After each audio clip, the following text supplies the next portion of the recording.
महेश दादा बिराजदारला लोक पक्ष बघून वोट देणार का माणूस बघून देणार? नाही नाही काम बघून त्याला तिचं काम आणि तिचं कार्य एक नंबर आहे, आपल्याला पटलेलं आहे तिचं, त्यामुळे आपण त्याला हक्कानं त्याला मिळावं म्हणून आपलं आमचं बी अपेक्षा ते आहे की बीजेपी कडून त्यांना सीट मिळावं.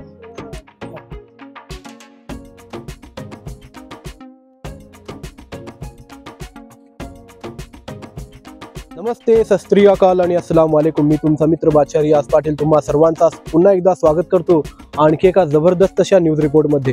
खूपच सुंदररित्या जे आहे आपल्या पूर्ण महाराष्ट्रामध्ये, आपल्या पूर्ण जिल्ह्यामध्ये जे आहे जिल्हा परिषद व पंचायत समिती निवडणुकांचं जे आहे एक लहर आपल्याला पाहायला भेटत आहे. अजून जे आहे निकाल लागलेला नाही आरक्षणाचा, तरी सुद्धा जे आपण विविध गावांमध्ये जाऊन आपल्या गटातील कुंभारी व वळसंग गटातील गावांमध्ये जाऊन जे आहे त्या गावचा माहोल काय आहे या पूर्ण इलेक्शन बद्दल हे जाणून घेण्याचा प्रयत्न करत आहोत. आता जे आपण रामपूर, लिंबी चिंचोळी, कर्देहळ्ळी असं करत जे आहे शिरपनळी या गावामध्ये आलेलो आहोत आणि आता या गावातील विविध गृहस्थांशी आपण बोलून या गावचं माहोल काय आहे या पूर्ण इलेक्शन बद्दल ते थोडक्यात जाणून घेण्याचा प्रयत्न करूया. आणि नंतर इथून जे आपल्याला धोत्रीला जायचं आहे, ज्या ठिकाणी जे आहे दुपारी 1 वाजता जे कार्यक्रम असणार आहे.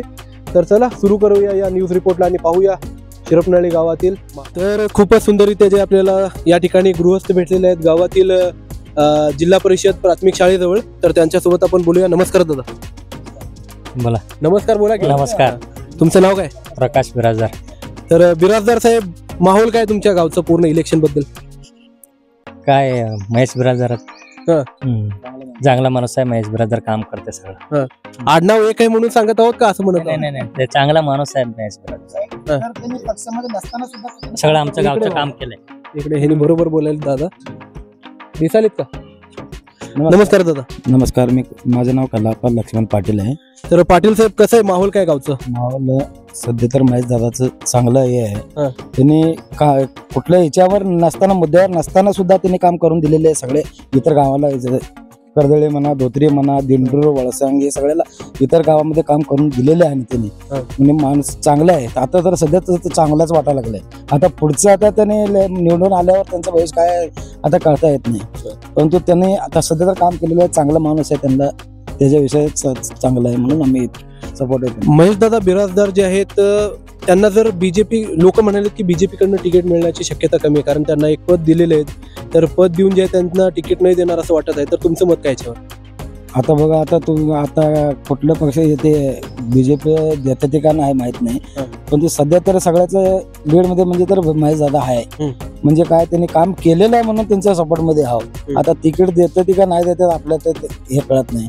आता बघू म्हणून, आता तिकीट दिलं तर तरी सुद्धा बीजेपीला फुल सपोर्ट आहे.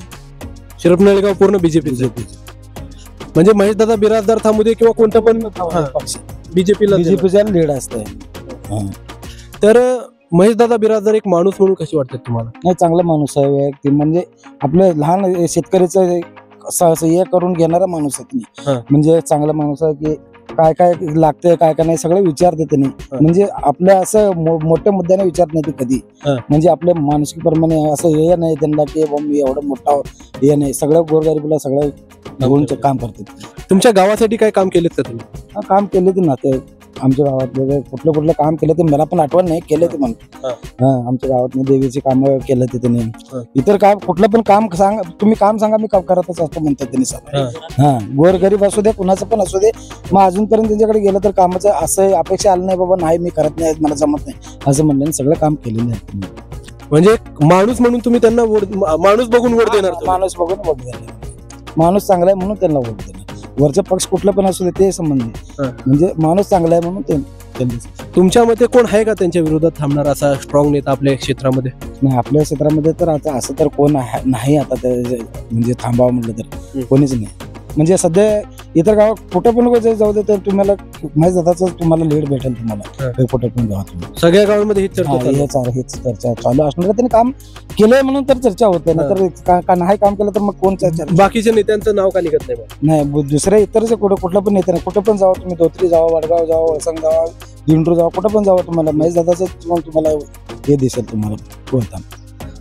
तर काँग्रेसची जी परिस्थिती खराब झाली आपल्या क्षेत्रामध्ये, पहिला जे आपल्या क्षेत्राला काँग्रेसचे गड मानत होते, मग ती खराब का झाली? खराब आता त्यांचे काम नीट झाल्यामुळे नाहीमुळे ते इतर कामाचे त्यांनी इलेक्शन थांबताना त्यांनी नाही ते अपेक्षा करणार, हे करताव ते करताव, ते कामच झालं नाही, ते कामच झालं नाही. म्हणून आता बीजेपीला आता बघितलं ना, त्यांनी मागा सगळ्या दुनियाचं त्यांनी 30-40 वर्ष त्यांनी काम केलेले पण आहे ते तसं, पण नंतर त्यांनी काम करायचंच बंद केली त्यांनी सगळं. मग केलं नाही म्हणून तर मग नंतर ते बीजेपीला बघू.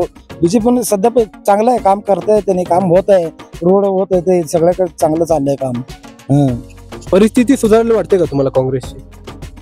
आता असं तर वाटत नाही सध्या तर का परिस्थिती, म्हणजे आता हे बीजेपीला टक्कर देणारा नेताच कोण नाही त्यांच्या अपोजिट मध्ये असं दिसत नाही कुठं पण आता.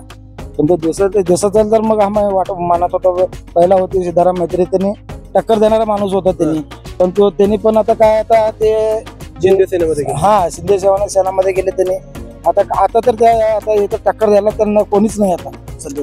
तर शिंदे सेनेमध्ये जाण्यामागचं कारण काय म्हणू इच्छिता तुम्ही त्यांचा? नाही तेवढं काय एवढं आपल्याला तेवढं आतमधलं माहित नाही, पण तो त्यांचं आता आपले कुठलं काय काय त्यांच्याकडे याच्यामध्ये म्हणजे काय सध्या तर त्यांचं काँग्रेसचं मुक्तच व्हायला लागलं होतं सध्या तर. याच्यामुळे त्यांनी काय करायला ते सगळं इतर कामं सोडून बीजेपी काँग्रेस सोडून आता बीजेपी मध्ये शिवसेनेमध्ये चालले सगळं. तर आता महेंद्रगी दुधरी आणि आपल्या ह्याच्यामध्ये अक्कलकोटमध्ये निवडणुका झाल्या, तर तुम्हाला काय वाटतं बीजेपी जिंकेल का धनुष्यबाण जिंकेल? बीजेपी जिंकेल, बीजेपीच लीड आहे सगळ्याकडे. दुधनी तर त्यांचं गड म्हणतात मित्र, मित्र साहेबाचं गड होतं, पण तो आता सध्या गड मानत नाही तिथलं, पण लोक त्यांना नाराज आले म्हणून तर ते आता आपलं सचिन दादा कल्याण शेट्टीला निवडून दिले ते त्यावेळी, तिथंच लीड आले ते त्यांनी परत. नाही चांगलं आहे त्यांचं, सचिन दादा कल्याण शेट्टीचं पण चांगलं काम केलं. मी बघितलं आतल्या गावांचं वगैरे रस्ते वगैरे रस्ते पण चांगले झाले. ते अक्कलकोट तुम्ही शहर बघा, तिथं सगळं चांगलं केलं त्यांनी, डेव्हलपमेंट चांगलं वाटलंय. आता बस स्टँड बघा, कसला बस स्टँड उभार लागलं तिथं, चांगलं झालं सगळं काम. तर अशा प्रकारे जे आहे खूपच सुंदर या ठिकाणी त्यांनी आपलं मत मांडलेलं आहे या पूर्ण इलेक्शन बद्दल, या पूर्ण ह्याच्याबद्दल म्हणजे पूर्ण निवडणुकांबद्दल. तर तुमच्या गावचं अपेक्षा काय आहेत? शिरपनळी गावचे जिल्हा परिषद म्हणजे जे कोणी निवडून येईल त्याच्याकडनं काय तुमची अपेक्षा काय? अपेक्षा आपल्याला काय, ते गावचा विकास चांगला व्हायला पाहिजे. गावचं शाळा म्हणा, कुठलं इतर शेतकरीचं कायचे काम हे जर चांगलं झालं तर मग आपल्याला काय पाहिजे त्यांच्याकडनं, आपल्याला वोट तर द्यायला पाहिजे, कोणाला तर एक द्यायला पाहिजे. कोणी पण येऊ दे, पण काम चांगलं झालं ना मग काय वाटत, म्हणजे काम चांगलं व्हायला पाहिजे, कोण पण निवडून येऊ दे, काम चांगलं होऊ दे, म्हणजे आपल्या शेतकरी मालाला भाव भेटू नये, तेवढंच अपेक्षा असतं. शेतकऱ्याला काय असतं, आम्ही शेतकरी असल्यामुळे आम्हाला मालाला सध्या तर भाव भेटत नाही तसं, या बीजेपी सरकारमध्ये भेटत नाही. पण इतर सगळं काम चांगलं केले त्यांनी, पण तो शेतकऱ्याला प्रॉब्लेम आहे. शेतकऱ्याला अजून त्यांनी बघितलं ते नाही, त्यांनी शेतकरी म्हणजे इतर दुसऱ्याच व्यापाऱ्याला ह्यांना बघायला चालू केले त्यांनी. शेतकऱ्याला अजून कुठलंच ह्याच्यामध्ये काहीच बघितलं नाही त्यांनी. आता बघा, आता ते ओला दुष्काळ झाला सगळ्याच, आपल्याकडे पाऊस कोटी मोठं झाला, किती नुकसान झालं. सोलापूर नंबर 1 झालं त्याच्यामध्ये नुकसानमध्ये, तरी सुद्धा नुकसान भरपाईचे कमी वाटप केले, ते एकदम कमी आहे. काहीच उपयोग नाही, ते पेरायला पण म्हणजे रान स्वच्छ करायला पण तेवढे पैसे पुरत नाही, आणि उसाला सुद्धा भाव भेटत, उसाला भाव भेटत नाही. भेटलं तर पण ऊस घातलं तर कारखान्यावर लवकर बिल देत नाही त्यांनी. कांद्याचं पण तसंच झालं, कांद्याचं पण तसंच झालंय. इतर पिकाचं सगळंच कुठलं करायचं म्हणजे शेतकरी या वर्षी बघा, सोयाबीन बघा, उडीद बघा, एकदम कमी माल निघालाय, तरी सुद्धा 3000च्या वर गेले नाही उडीद भाव. वर्षाला 9,000 10,000 भाव भेटत होता. या वर्षी तर पहिला माल कमी असल्यावर भाव तर भेटत होतं, नाही जास्त असून सुद्धा भाव भेटत होता. या वर्षी पाऊस जास्त झाल्यामुळे कमी निघाला तर तरी सुद्धा भाव भेटला नाही त्याला. म्हणजे ह्यांनी सर्वांगीण जे या ठिकाणी मुद्दे मांडलेले आहेत, शेतकऱ्यांचे मुद्दे मांडले, महेशदादा बिराजदारांबद्दल जे त्यांनी या ठिकाणी आपलं मत मांडलं, आणि पूर्ण शिरपनळी गावाची अपेक्षा काय आहे निवडून येणाऱ्या व्यक्तीपासून ते सुद्धा त्यांनी या ठिकाणी सांगितलेलं आहे. तर चला पुढे जाऊया आणि अजून गृहस्थांशी बोलूया. खूपच सुंदररित्या जे आहे आपलं शिरपनहळ्ली गावामध्ये जे आहे सर्वे चालू आहे पूर्ण जिल्हा परिषद पंचायत समिती निवडणुकांचा. तर आता आपण जे आहे आपल्या ओळखीचा चेहरा आहे आपल्या युट्यूब चॅनलवर ह्याच्या अगोदर सुद्धा झळकलेले आहेत साहेब. तर नमस्कार साहेब, अजून एकदा तुमचं नाव सांगा. चंद्रशेखर गौरीशंकर पाटील.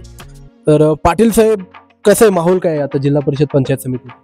आता काय अजून चळवळ नाहीये. आता हितनं आपल्याला मोहर काय वाटेल ते आपण सांगू. आता सध्याला तर अजून कुठं हे नाहीये, शांतता आहे समजाकडं. म्हणजे तरी पक्षामध्ये कोणतं आहे असं वाटतं? आता काय वर आता गल्लीपासून दिल्लीपर्यंत आता तेच आहे बीजेपीचं. आता बीजेपीचं हे करणार की आता याला सोडून कुठलं आता हे करणार असं आहे. तर स्थानिक पातळीवर कोणता युवा नेता किंवा जुना नेता आहे का जो बीजेपी कडनं थांबू शकेल जिल्हा परिषदला आता? आहेत इच्छुक आहे तसं, पण सध्याला नाही आहे तसं. म्हणजे कोण अजून समोर कोण आलं नाही. जरा समोर आलं तरच आपल्याला कळणार की आता हे माणूस आलं ते माणूस आलं, तुम्ही आलो मी आलो असं होणार. आता सध्याला तर आपल्याला अजून कुठलं कॅलेंडर आपल्याला नाही आहे. तर तरी कोणत्या पक्षाने जर सीट द्यायचं ठरवलं तर युवा माणसाला द्यायला पाहिजे का जुन्या नेत्याला द्यायला पाहिजे? नाही, आपल्याला काम पाहिजे बघा. कुठलाही माणूस असू दे, कामाचा माणूस आपल्याला पाहिजे. त्या माणसाला आपलं हाय बघा. त्याला सोडून आपल्याला कुठं कळत बी नाही, जास्त आम्ही बोलत बी नाही. तुमच्या हिशोबाने काम करणारा कोणता माणूस दिसलाय का तुम्हाला? नाही, आता बघू की आता अजून तर आता सध्याला चालूच आहे. आता हे जे चाललेले काम आहेत हे तर व्यवस्थित चाललेलं आहेत आणि ह्याच्यापेक्षा बी आपल्याला काम चांगलं व्हायला पाहिजे आणि सुधारायला पाहिजे म्हणून आपल्या अपेक्षा आहे एवढं. तर मी पूर्ण वेगवेगळ्या गावांमध्ये जे सर्वे घेऊन आलो आहे, तुमच्या गावामध्ये इथं वर सर्वे घेतलं तर ती सर्वजण जे आहे महेशदादा बिराजदारचं नाव घेत आहेत या ठिकाणी जिल्हा परिषदसाठी तिकीट भेटावं असं. तर तुमचं मत काय याच्यावर? नाही, अवश्य भेटू की त्या आपल्याला बी तेच आहे म्हणणं. म्हणजे कामाचा माणूस आहे ते. मग कुठलं अडचण नाही येऊ देत ना नाही त्यांना, आणि अडचण आला तर दूर करणारा माणूस आहे म्हणून त्याला हे वाटतंय. महेशदादा बिराजदारला लोक पक्ष बघून वोट देणार का माणूस बघून देणार? नाही नाही, काम बघून. त्याला तिचं काम आणि तिचं कार्य एक नंबर आहे, आपल्याला पटलेलं आहे तिचं. त्यामुळे आपण त्याला हक्कानं त्याला मिळावं म्हणून आपलं आमच्या बी अपेक्षा ते आहे की बीजेपी कडून त्यांना सीट मिळावं. हो, त्यांच्या विरोध तिने जर थांबले तर त्यांच्या विरोधात कोणता नेता आहे का आपल्याकडे थांबण्यासारखा चेहरा कोणता? नाही असेल ना. आता आपण बोलू शकत नाही ना.